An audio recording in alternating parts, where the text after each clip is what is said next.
Ketika kita bersemangat menawarkan solusi dua negara, yang mana konsep solusi dua negara ini bagi pejabat dan rakyat Israel itu sudah nggak ada. Jadi kita mau menawarkan sesuatu yang tidak mungkin. Bahkan di kalangan pemerintahan Zionis saja itu sudah tidak ada kamus solusi dua negara. Kenapa? Karena realitas politik Israel itu sekarang dikuasai oleh kelompok sayap kanan ya, yang ekstrim ya. Partai Likud dengan sekutu-sekutunya, dengan partai-partai koalisinya, itu partai sayap kanan ini yang menguasai dan mendominasi parlemen. Karena 60% keputusan ini itu bersumber dari aspirasi rakyat, di mana mayoritas rakyat Israel yang disebut dengan warga negara Israel itu adalah mereka yang diimpor, didatangkan dari luar negerinya, diundang datang untuk menjadi warga negara Israel, dan itu sepanjang tahun terbuka importasi itu dan terus bertambah. Nah, mereka ini yang sudah pindah warga negaraan ini yang sudah tidak ada pilihan lain. Makanya mereka mati-matian ingin mendapatkan fasilitas seperti yang dijanjikan oleh pemerintah Israel. Mereka dapat pekerjaan, mereka dapat gaji besar, dapat properti, dapat tanah, dapat lahan, dapat ini macam-macam. Sehingga apa? Ini yang menimbulkan sikap radikalisme dan ekstremisme di kalangan rakyat Israel. Nah, inilah sebabnya para politisi Israel itu berlomba-lomba menawarkan dia hak untuk tinggal di Israel, hak untuk mendapatkan pekerjaan dan gaji yang bagus, kemudian juga mengarahkan mereka ini untuk apa? Para petingginya, para politisinya, para aparat keamanannya itu banyak mereka dipengaruhi oleh kelompok-kelompok ekstrim ya, kanan. Itu sama sekali tidak pernah menyinggung adanya solusi dua negara. Kenapa? Karena mereka menganggap Palestina itu nggak ada. Palestina itu nggak ada. Palestina itu nggak ada. Ya, negara Palestina itu nggak ada.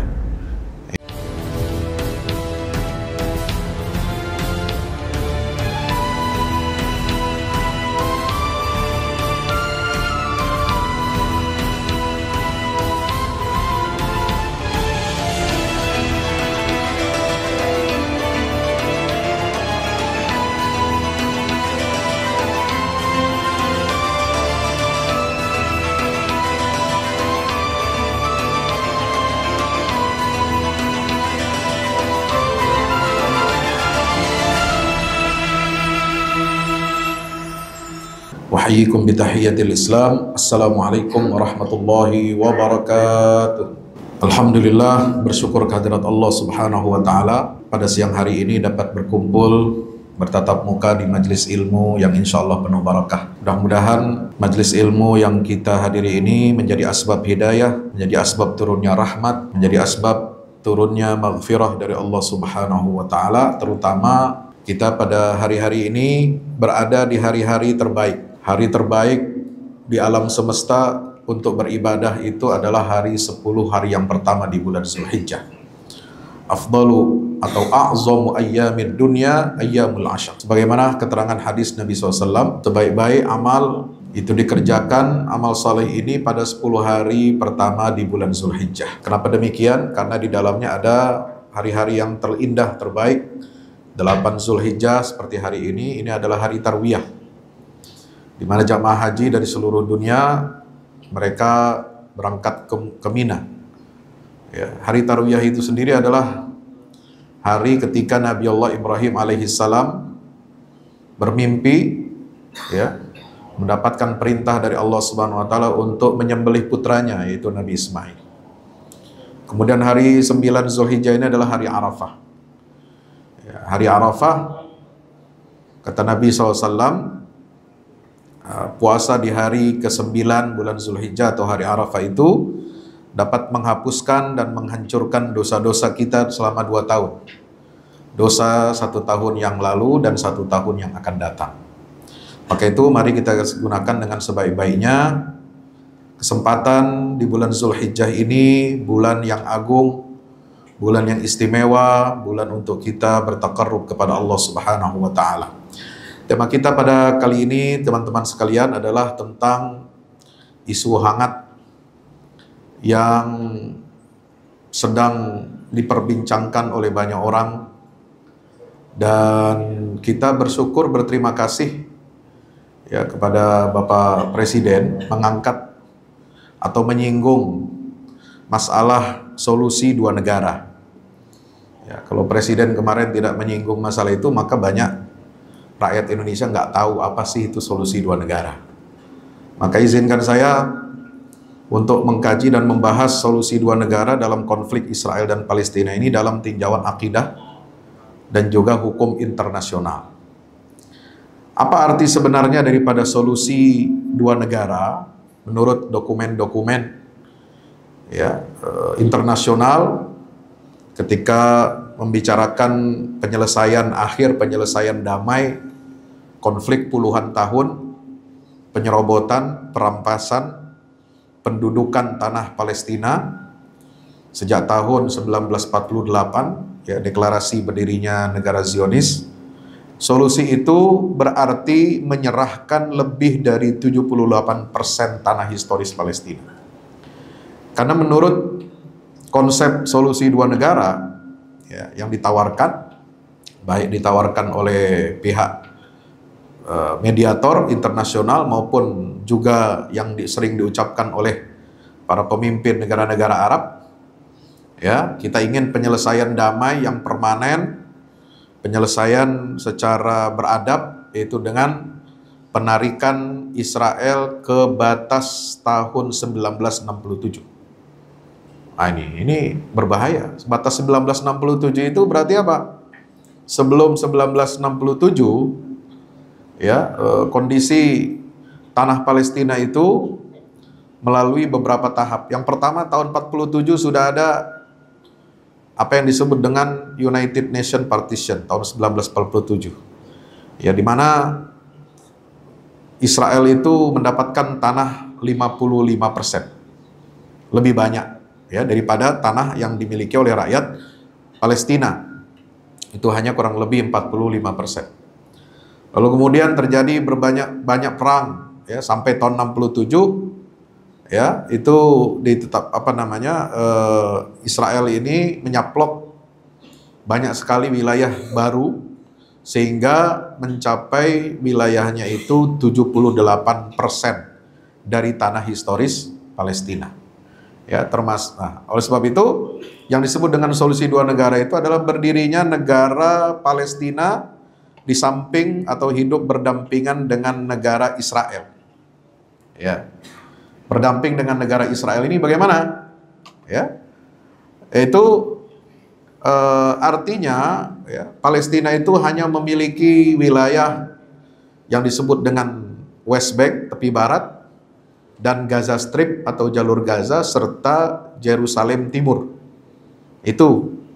Jadi cuma dapat 22% dari tanah historis Palestina. Padahal sebelumnya yang disebut dengan negara Israel itu nggak ada. Dia ada karena ada negara mandat, mandat Inggris Raya pada tahun 1917, 1924 sampai tahun 1948. Tahun 48 Inggris mundur dari wilayah mandat itu, lalu kemudian berdirilah negara Israel. Nah, teman-teman yang dirahmati Allah, jadi yang disebut dengan solusi dua negara ini artinya menyerahkan lebih dari 78% tanah Palestina itu dan mengakui legalitas penjajah Zionis atas wilayah rakyat Palestina yang dipaksa mereka itu keluar pada tahun 1948. Nah ini, jadi solusi dua negara itu seperti itu. Artinya apa solusi dua negara ini? Dalam perspektif kepentingan nasional Palestina dan kepentingan akidah Islam, itu mengorbankan hak rakyat untuk kembali dan hak atas kemerdekaan penuh. Itu artinya juga menerima negara Palestina tanpa kedaulatan yang sejati, tanpa ibu kota yang jelas, nggak ada. Jadi yang disebut dengan solusi dua negara ini maunya ibu kotanya kan satu, sama-sama mengklaim wilayah Yerusalem, Yerusalem Timur. Dua-duanya mau menjadikan Yerusalem Timur itu sebagai ibu kota. Tidak ada negara Palestina tanpa ibu kota Al-Quds, yang di dalamnya menjadi rumah bagi Masjidil Aqsa. Sementara Israel juga sama. Ya, ketika dideklarasikan tahun 48, meskipun dia tidak menguasai Yerusalem Timur, tapi sudah ada dalam undang-undang negara itu, undang-undang dasarnya menyatakan bahwa ibu kota Israel itu adalah Yerusalem Timur yang abadi, tidak terbagi dengan wilayah atau negara lain. Ya, jadi kalau kita mengikuti konsep solusi dua negara, ya, ini nggak jelas ibu kotanya. Ya, kemudian tanpa tentara, ya, jadi ibu negara Palestina yang akan berdiri sesuai dengan konsep dua negara ini, solusi dua negara, itu negara Palestina yang lemah. Ya, sebab dari segi pertahanan dia tidak boleh memiliki tentara militer, hanya pasukan keamanan dalam negeri. Ya, di mana pasukan keamanan dalam negeri itu dikendalikan secara penuh, ya, oleh penjajah, ya. Ini. Jadi Bapak Ibu rahmati Allah Subhanahu wa taala. Jadi dengan konsep solusi dua negara ini, rakyat Palestina ini diminta untuk berdamai, ya, dengan pihak penjajah yang telah merampas tanah, yang telah membunuh, ya, dan mengusir sebagian besar rakyat Palestina ke luar negeri. Itu. Nah, apa bahaya dari solusi dua negara ini? Sebelum kita tinjau secara teologis, ya, ini kita bicara tentang politik dulu. Ya, bahaya solusi dua negara ini bagaimana? Yang pertama adalah melegalkan keberadaan penjajah. Ya, jadi eksistensi penjajah itu dilegalkan. Ya, bahkan dia menjadi sesuatu yang permanen. Ya, dilegalkan karena solusi dua negara artinya mengatakan apa? Ada negara Palestina dan ada negara Israel.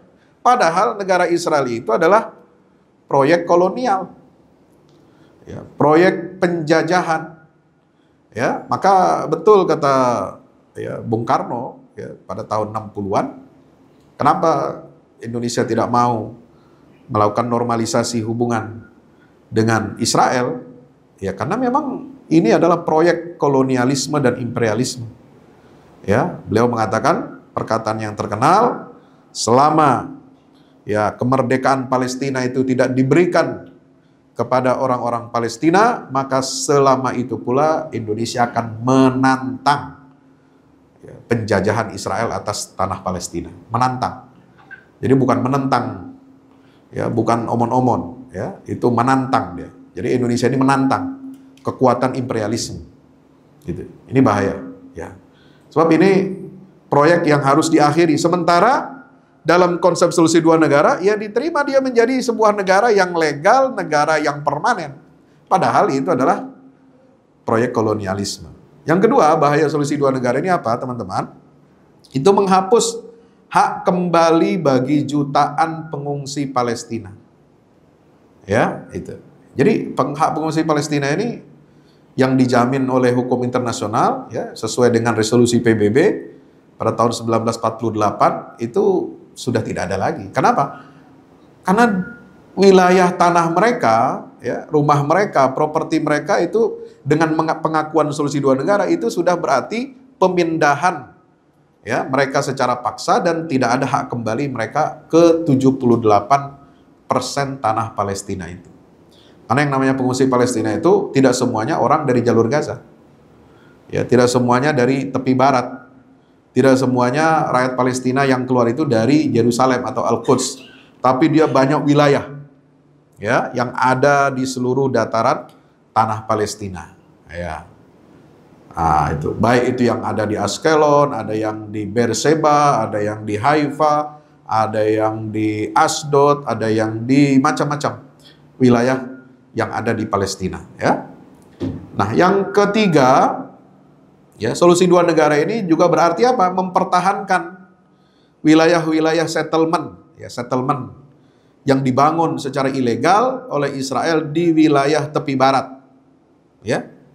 Itu. Jadi selama selama puluhan tahun, ya, Israel ini bebas untuk membangun settlement, ya, pemukiman-pemukiman bagi pemukim-pemukim Yahudi yang datang dari luar negeri.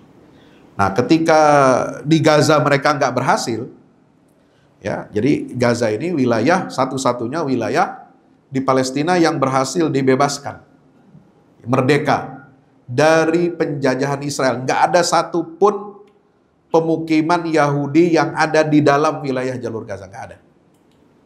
Kenapa? Ada perlawanan. Ya. Sementara setelah perjanjian Oslo tahun 1993, yang disebut dengan wilayah tepi barat, yang luasnya itu lebih luas 3 kali lipat dari jalur Gaza, itu sengaja penjajah Zionis ini membangun pemukiman-pemukiman di tengah-tengah wilayah Palestina. Jadi antara satu kecamatan, satu kelurahan Palestina itu tidak terhubung ya dengan kelurahan yang lain, dengan kecamatan yang. Kenapa? Karena di tengah-tengahnya, di sisi kanannya, di sisi kirinya itu apa? Dibangun settlement-settlement, pemukiman-pemukiman ilegal oleh negara Israel. Ya. Dan itu sengaja terjadi. Supaya apa? Negara Palestina ini tidak bisa hidup dengan normal. Harus bergantung ya secara keamanan, kemudian akses antar wilayah, antar distrik itu harus mendapatkan akses izin melalui checkpoint ya, pemeriksaan oleh otoritas Zionis Israel. Ya, Bapak yang dirahmati Allah Subhanahu wa taala. Kemudian bahaya yang berikutnya, yang keempat adalah memecah tanah dan identitas Palestina ini, ya. Memecah sikap Palestina dalam realitas pemisahan antara Gaza dan tepi barat. Jadi gimana Anda bisa membayangkan sebuah negara yang normal kok bisa, apakah mungkin bisa hidup? Jadi istilah mengatakan solusi 2 negara kayaknya gampang banget gitu. Padahal realitanya ini antara Gaza dengan tepi barat saja, ini yang cuma 22% itu pun sudah, tepi baratnya sudah dibikin kantong-kantong pemukiman ilegal, itu jaraknya saja berjauhan. Ini Gaza dengan tepi barat itu jauh, kurang lebih jaraknya sekitar 70 km. Jadi antara Jakarta ke Bogor, ya. Kalau mau orang Gaza mau ke tepi barat itu harus melewati jalan 70 km, yang itu banyak sekali checkpoint. Ya, orang Gaza juga nggak bisa pergi leluasa ke Yerusalem Timur, ke Al-Quds. Kenapa? Karena jaraknya itu. Ya, nah, jadi ini istilah solusi 2 negara tidak segampang yang kita ucapkan. Ya, itu sangat melukai ya kepentingan rakyat Palestina. Ya. Kemudian yang kelima, mengubah isu Palestina hanya menjadi sengketa perbatasan. Ya, seolah-olah solusi 2 negara itu gampang sekali ya, selesai perbatasan. Ya, kita perbatasan antar misalnya Indonesia dengan Papua Nugini ya gampang. Ya, perbatasan Indonesia dengan Malaysia di Borneo di Kalimantan ya itu tidak ada masalah, tinggal menentukan patok-patoknya saja. Ya, tidak ada wilayah yang diduduki. Ya, satu wilayah misalnya yang menjadi sengketa antara Indonesia dengan misalnya Cina atau Tiongkok di Laut Natuna Selatan, ya itu kan hanya masalah perbatasan. Tapi daratan kita jelas. Ya, Indonesia punya daratan yang jelas, Malaysia punya daratan jelas, Papua Nugini jelas, ya. Lautan yang milik Tiongkok itu juga jelas gitu ya. Hanya persoalan teknis dalam masalah sengketa perbatasan. Tapi kalau seperti land, ya, tanah, ya, air, ya, di situ ada sumber daya alam, ya, dengan kondisi dipecah-pecah seperti itu, ini jelas sangat berbahaya. Ya, bagi perjuangan apa? Pembebasan dan kemerdekaan nasional dari proyek kolonialisme dan penjajahan. Ya, nauzubillah min zalik. Nah, sementara Bapak yang dirahmati Allah, ketika kita bersemangat ya menawarkan solusi 2 negara, yang mana konsep solusi 2 negara ini bagi pejabat dan rakyat Israel itu sudah nggak ada. Ya. Jadi kita mau nawarkan sesuatu yang tidak mungkin. Bahkan di kalangan pemerintahan Zionis saja itu sudah tidak ada kamus solusi 2 negara. Kenapa? Karena realitas politik Israel itu sekarang dikuasai oleh kelompok sayap kanan ya, yang ekstrim.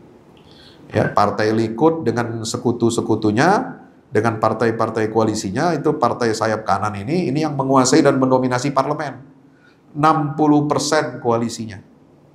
Ya, dengan pihak oposisi yang sangat lemah. Ya, oposisi ada 40%, tapi dia juga tidak solid. ya tidak solid, ya, dan terpecah-pecah lagi kondisi partai-partai oposisi yang ada di parlemen Israel atau Knesset Israel itu. Ya, kenapa demikian? Karena 60% keputusan ini itu bersumber dari aspirasi rakyat, di mana mayoritas rakyat Israel yang disebut dengan warga negara Israel itu adalah mereka yang diimpor, didatangkan dari luar negerinya, ya, dari negara-negara lain, ya, dari Amerika, dari Eropa, ya, dari Asia, dari Afrika juga itu banyak melakukan importasi. Jadi Israel ini bukan pengimpor barang-barang teknologi, ya, dia justru produsen. Ya, kalau Indonesia masih importasi soal beras, garam, daging, ya. Nah, kalau Israel itu importasinya bukan itu. Dia pengimpor manusia, ya, manusia-manusia yang merasa dirinya punya gen, ya, darah Yahudi, ya, itu diiming-imingi, diajak, diundang datang untuk menjadi warga negara Israel. Dan itu sepanjang tahun terbuka, ya, importasi itu, dan terus bertambah. Nah, mereka ini yang sudah pindah ke warga negaraan, ya, menjadi warga negara murni Israel, ini yang sudah tidak ada pilihan lain. Makanya mereka mati-matian ingin mendapatkan fasilitas seperti yang dijanjikan oleh pemerintah Israel. Selama beberapa dekade, ya, mereka dapat pekerjaan, mereka dapat gaji besar, dapat properti, dapat tanah, dapat lahan, dapat ini macam-macam. Sehingga apa? Ini yang menimbulkan sikap radikalisme dan ekstremisme di kalangan rakyat Israel. Ya, jadi radikalnya bukan karena kemiskinan. Ya, beda sama negara-negara Islam. Ya, negara Islam itu rakyatnya jadi radikal, kenapa? Karena banyak yang miskin, ya, atau sengaja dimiskinkan. Tapi kalau di Israel menjadi radikal itu karena apa? Karena dimanja dengan fasilitas.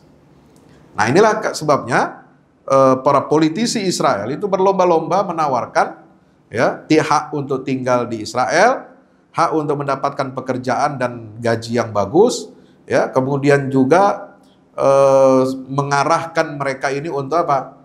Sampai para petingginya, para politisinya, para aparat keamanannya itu banyak mereka dipengaruhi oleh kelompok-kelompok ekstrim, ya, kanan, ya, seperti yang ada di kabinet Netanyahu sekarang ini, tokoh-tokoh seperti Ben Gvir, Smotrich, ya, Netanyahu itu sama sekali tidak pernah menyinggung adanya solusi dua negara. Ya, kenapa? Karena mereka menganggap, ya, Palestina itu nggak ada, ya, negara Palestina itu nggak ada. Ya, ya, dan mereka menganggap apa? Tepi barat dan Yerusalem timur itu adalah tanah warisan yang dijanjikan oleh Tuhan. Ya, itu. Jadi nggak bisa dinegosiasikan. Ya, ini sama dengan pihak ini. Kalau mereka punya narasi seperti itu, maka dalam kamus umat Islam, ya, ini juga sama. Ya, itu nggak bisa dinegosiasikan. Ya, bahkan kekuasaan umat Islam atas wilayah Yerusalem ini itu sudah hampir dua milenium, ya, sejak Nabi SAW Isra Mi'raj, ya. Kemudian dikuasai selama ribuan tahun oleh kekuatan Islam, ya, sejak masa Khulafaur Rasyidin sampai berakhirnya Daulah Utsmaniyah di awal abad modern ini. Nah, sehingga solusi dua negara ini nggak ada lagi, ya.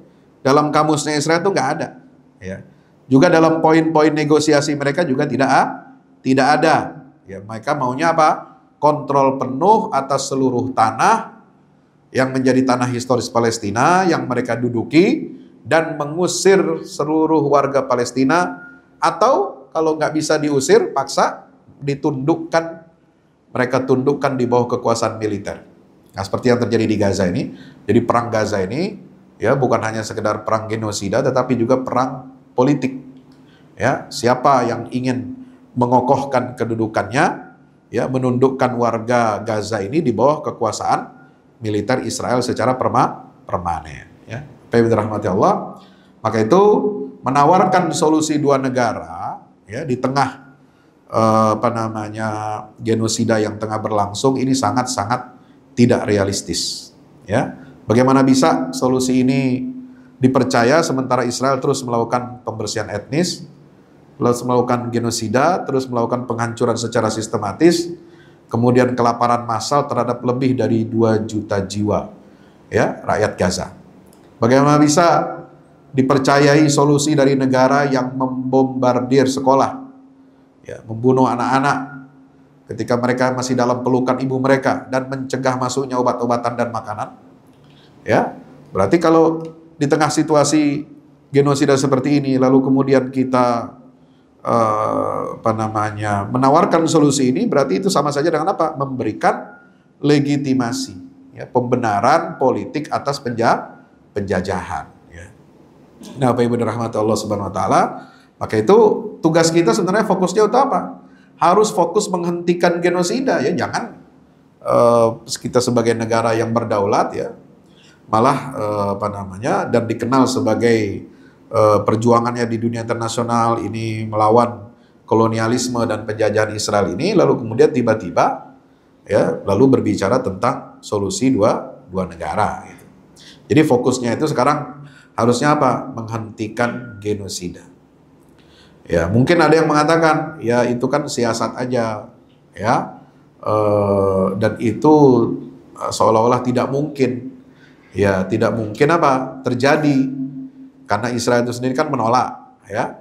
Kemudian kalau begitu apa gunanya kita dini hari, pagi-pagi sudah berbicara tentang solusi dua negara, ya. Bapak yang dirahmati Allah Subhanahu Wa Taala. Sekarang pertanyaan berikutnya, ya, karena apa yang disampaikan oleh beliau itu kan menyatakan apa? Kita juga harus menjamin hak Israel untuk berdiri sebagai sebuah negara. Ya, mohon maaf ini. Ya, pertanyaan ini, apakah Israel itu punya hak untuk eksis di tanah Palestina? Ini perlu dibahas secara serius. Ya, tidak bisa dibahas secara diplomasi, secara politik. Ya, secara tinjauan. Ini harus komprehensif, ya. Sebab ini menyangkut masalah apa? Masalah keadilan. Ya. Ini menyangkut masalah agama, ya. Dan ketika kita menyatakan Israel tidak punya hak untuk berdiri sebagai sebuah negara, bukan berarti kita membenci mereka. Ya, bukan berarti membenci Yahudi. Kenapa? Yahudi ya sudah ada di Palestina sejak dulu sudah ada. Cuma mereka komunitasnya kecil. Ya, mereka ini berdiaspora di banyak negara, termasuk ada di Palestina. Selama ribuan tahun ada di sana. Tapi jumlah mereka tidak lebih dari 2%. Ya, tidak lebih dari 2% dari total masyarakat yang ada di tanah historis Palestina itu, sampai tahun 1924, ya, runtuhnya Turki Utsmani. Nah, tetapi apa yang terjadi, ya, ini tentu sejarahnya sangat panjang kalau saya sampaikan, ya. Nanti insya Allah kisah atau sejarah tentang bagaimana lahirnya Zionisme, berdirinya negara Israel ini sudah ada di dalam buku, ya, yang akan kita terbitkan terjemahan dari bahasa Arab yang insya Allah bisa Bapak Ibu nanti bisa dilihat, ya. Nanti kita ada di IBF, Islamic Book Fair, ya, tanggal 18 sampai 22 Juni di JCC Senayan di Hall A, ya. Nah, itu nanti bisa dibaca panjang lebar di situ.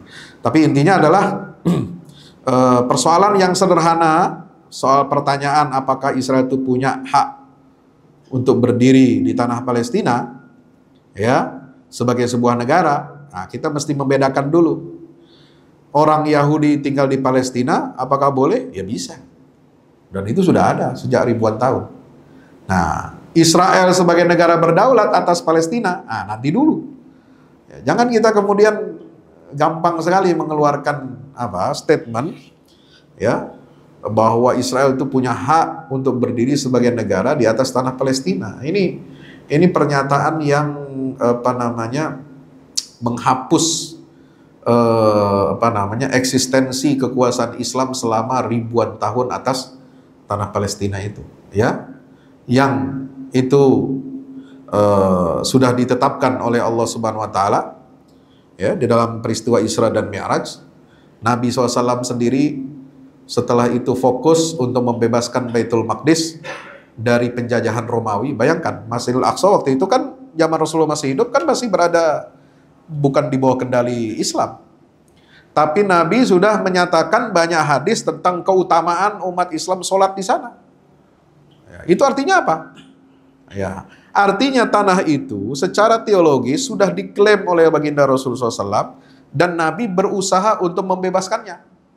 Coba bayangkan, ada hadis misalnya, tidak boleh ada perjalanan ya kecuali hanya ketiga masjid, gitu.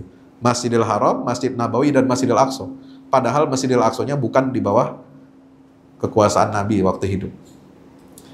Ada lagi sholat, ada hadis Nabi mengatakan keutamaan sholat di Masjidil Aqsa itu adalah 500 ya kali lipat pahalanya dibandingkan sholat di tempat yang lain. Padahal waktu itu umat Islam belum bisa menguasai Masjidil Aqsa. Ada lagi hadis ya disampaikan dalam kitab Sunan ya tentang doa Nabi Sulaiman ya selesai membangun merenovasi Baitul Maqdis. Nabi Sulaiman ini minta 3 hal, minta 3 doa, berdoa tentang 3 hal ini. 2 dipenuhi ya Allah berikan untuk Nabi Sulaiman, dan 1 Nabi Muhammad mengatakan apa? Itu saya berharap doa ini untuk umat saya. Yang pertama, Nabi Sulaiman minta apa? Kekuasaan yang tidak ada pada yang tidak pernah dicapai oleh orang-orang atau penguasa setelahnya. Nah, itu dikabulkan. Kemudian yang kedua, hukum yang menjadi pijakan yang ditandatangani dekret oleh Sulaiman itu tidak pernah keluar dari hukum Islam, dikabulkan oleh Allah. Kemudian yang ketiga, tidak ada seorang pun yang pergi untuk sampai ke tempat ini kecuali untuk niatnya sholat, mengharapkan ridha Allah, kecuali wajib baginya masuk ke dalam surganya Allah, ya, atau apa namakan dosa-dosanya semua diampuni sebagaimana dia baru lahir dari rahim ibunya. Nah, Nabi mengatakan, aku berharap doa yang ketiga ini itu Allah berikan untuk aku dan umatku. Ya, ini kan artinya apa? Ini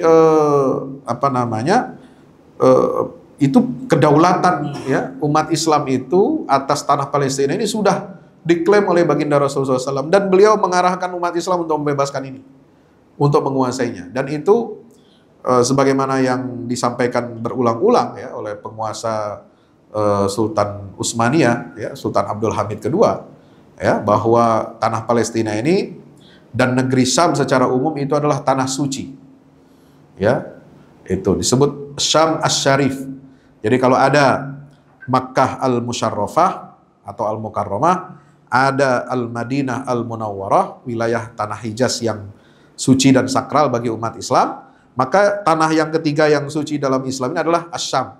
Syam itu meliputi wilayah historis para nabi dan rasul ya, sejak Nabi Ibrahim. Nah, itu diwariskan kepada umat Islam. Ya, inna awlan nasi bi Ibrahim alladhina tabau wa hadzal nabiy walladhina amanu wallahu waliyul mu'minin. Ya. Itu secara teologi Islam ini yang berdaulat di sana adalah Islam. Nah, tapi Islam tidak menutup ya orang agama lain untuk tinggal di sana selama dia ikut tunduk kepada hukum Islam. Nah, ini perbedaan. Nah, itulah yang terjadi kedamaian, solusi yang damai selama berabad-abad, bahkan lebih dari 1 milenium. Ya, itu terjadi perdamaian.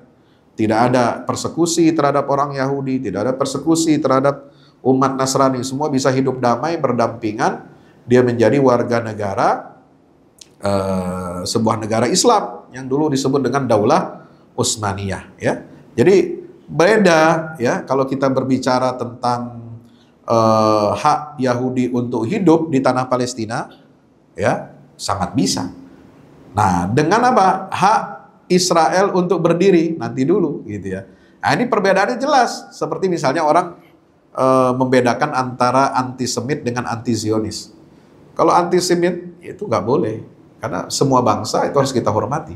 Tapi kalau anti-Zionis itu bisa, ya. Kenapa? Karena kita menentang ideologi Zionisme, gitu ya. Individu atau komunitas Yahudi bisa tinggal di mana saja selama prosesnya legal dan damai. Ya, sama seperti orang Jakarta bisa beli properti di Jawa Barat, bisa beli properti di Jawa Tengah. Ya, kemudian dia secara legal beli tanah di situ, dia bisa hidup damai dengan tetangga-tetangganya. Atau sebaliknya, orang dari luar Jakarta, nah, sekarang kan di Jakarta ini kan mayoritasnya bukan orang asli Jakarta. Ya, dia beli secara legal. Ya, perpindahan penduduk itu biasa. Nah, tapi kalau yang disebut dengan negara Israel itu berarti penguasaan tanah secara politik dan militer. Ini levelnya beda. Ya. Beda dengan orang Yahudi bebas membeli tanah ketika dia menjadi warga negara Ottoman misalnya sebelum itu, atau misalnya nanti negara Palestina, ya bisa ada orang Yahudi di situ. Ya, bisa beli tanah, bisa sewa menyewa, bisa bertukar aset dan lain sebagainya. Tapi mendirikan negara Israel ini menjadi pertanyaan besar, ya.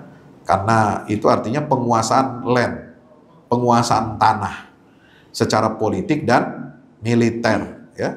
Nah, tentang Israel ini sebagai entitas politik, ya. Jadi Israel yang disebut dengan negara Israel itu bukan sekumpulan orang Yahudi. Ya, kalau dia perkumpulan orang Yahudi, ormas, ya perkumpulan, forum, ya itu nggak masalah.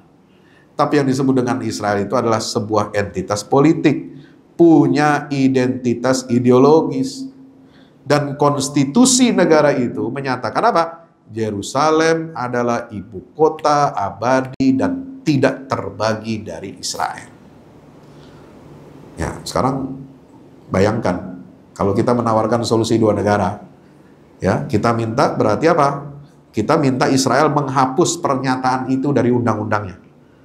Nah, itu sama saja dengan kita orang lain minta Indonesia membuang Pancasila dari undang-undang dasarnya. Apakah bisa diterima oleh para pengelola negara kita? Kan nggak mungkin. Ya, kenapa? Karena itu inti daripada konstitusi sebuah negara.